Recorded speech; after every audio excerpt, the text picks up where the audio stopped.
filled up.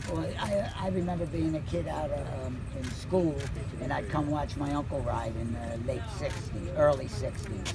And there, in a weekday, there might be 10,000 people, you know, Yeah. and during the weekends or the big races, they would pack them in. And people, like I said, would park across the street and walk across the street because the parking lots would get filled here. It was amazing what racing was in this area. This is a historic land site, really, when it comes to Garden State. You know, for guys like me, the memories will never go away. Wow. It was a beautiful place to race. We would race here and we'd be closing. They'd have split meet here. November, just around Thanksgiving, we would close down. We wouldn't reopen until March. Now everybody would go someplace else during that period of time, either race in Maryland or Florida. Sure. And they'd had 2 meets here. Then the spring meet was wonderful. You couldn't wait to get here in early March for the meet to open up the end of March or April. And everybody would start coming up from Florida. You know, you'd start seeing the horses vanned in, the stable area would fill up, and there was just an excitement about racing at Garden State in the spring. It's a beautiful place to race. And what was your last race here?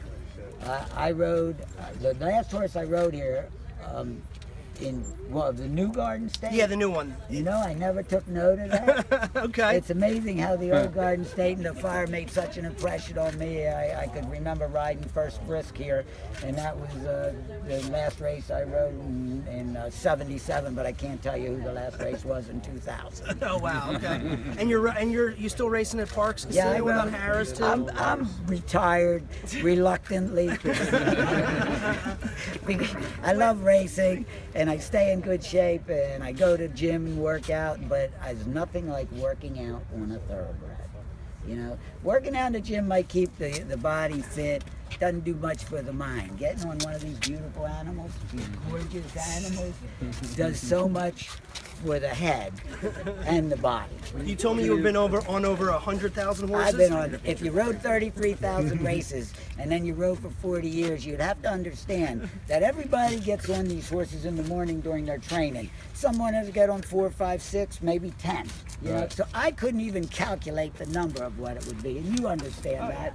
You know, you get on how many horses in the morning that'll be doing their morning workouts, and you ride 4 or 5 that afternoon.